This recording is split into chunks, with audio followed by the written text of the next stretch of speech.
लोकसभा निवडणुका आता 5व्या फेजमध्ये येऊन ठेपल्यात। 5व्या फेजमध्ये उमेदवारी अर्ज दाखल करण्याची प्रोसेस देखील चालू झाली आहे। नॉर्मली फॅमिली मेंबर्स, पक्षाचे वरिष्ठ नेते यांना सोबतीला घेऊन उमेदवारी अर्ज दाखल करत असतात। मात्र पंतप्रधान नरेंद्र मोदी यांनी जेव्हा वाराणसीतून त्यांचा उमेदवारी अर्ज दाखल केला तेव्हा एक वेगळंच चित्र पाहायला मिळालं।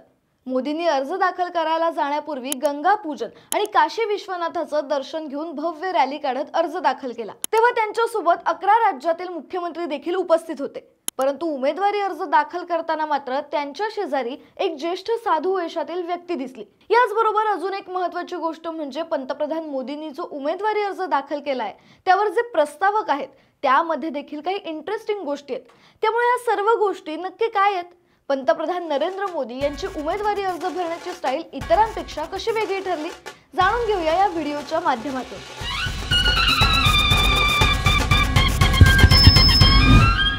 नमस्कार, मी श्रेया अरुण, गाजावाजामध्ये आपलं स्वागत आहे। तर पंतप्रधान नरेंद्र मोदी यांनी वाराणसीतून लोकसभेसाठी तिसऱ्यांदा उमेदवारी अर्ज दाखल केलाय। मोदींनी जेव्हा अर्ज दाखल केला तेव्हा त्यांच्यासोबत असणाऱ्या 4 प्रस्तावकांची आता सर्वाधिक चर्चा होते। त्यामुळे सुरुवातीला हे प्रस्तावक नक्की काय असतात ते जाणून घेऊया। तर प्रस्तावक म्हणजे प्रपोजर, म्हणजेच रिटर्निंग ऑफिसर समोर आपल्या उमेदवाराचं नाव मांडणारी व्यक्ती। उमेदवाराच्या नामांकनात प्रस्तावक महत्त्वाची भूमिका बजावतो आणि प्रस्तावकच सांगतो या जागेवरून त्यांचा उमेदवार निवडणूक लढवणार आहे।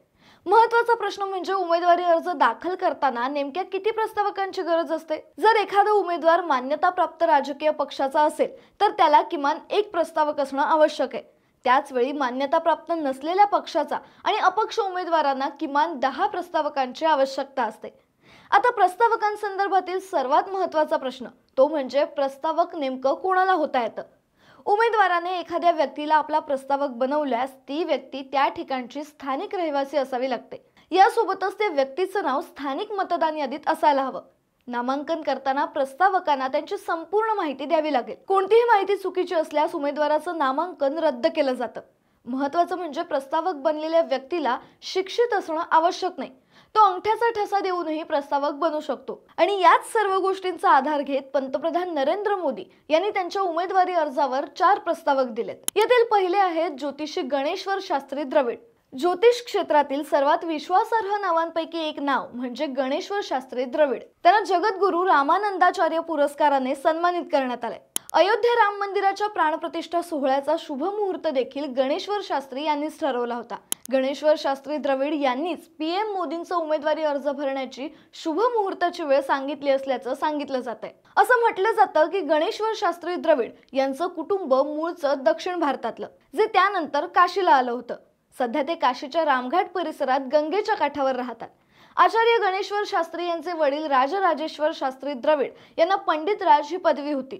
त्यांना भारत सरकारने पद्मभूषण या देशातील प्रमुख नागरी सन्मानानेही सन्मानित केलंय। आचार्य गणेश्वर शास्त्री अनवाणी राहून ऋषीमुनींसारखं जीवन जगतात। ते केवळ धोतर नेसून राहतात। त्यांचे भाऊ पंडित विश्वेश्वर शास्त्री हे देखील गणेश्वर शास्त्री यांच्या सोबत राहतात। ते देखील एक मोठे विद्वान आहेत। गणेश्वर शास्त्री हे ग्रह, नक्षत्र आणि चौघडींचे तज्ञ आहेत। महत्त्वाच्या क्षणी लोकांना धर्मसंकटातून बाहेर काढण्यात गणेश्वर शास्त्री यांचा हातखंडा असल्याचं सांगण्यात येतं। गणेश्वर शास्त्री वाराणसी येथे गुरुकुल देखील चालवतात, जिथे लहान मुलांना हिंदू धर्मातील वैदिक शिक्षण दिलं जातं।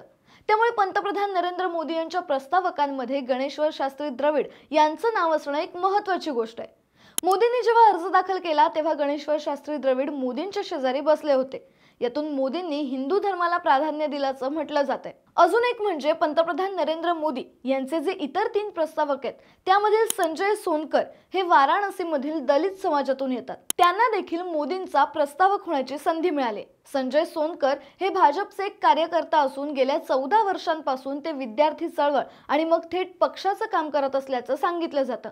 तर मोदींचे इतर 2 प्रस्तावक म्हणजेच बैजनाथ पटेल आणि लालचंद कुशवाह हे ओबीसी समाजातून आलेत।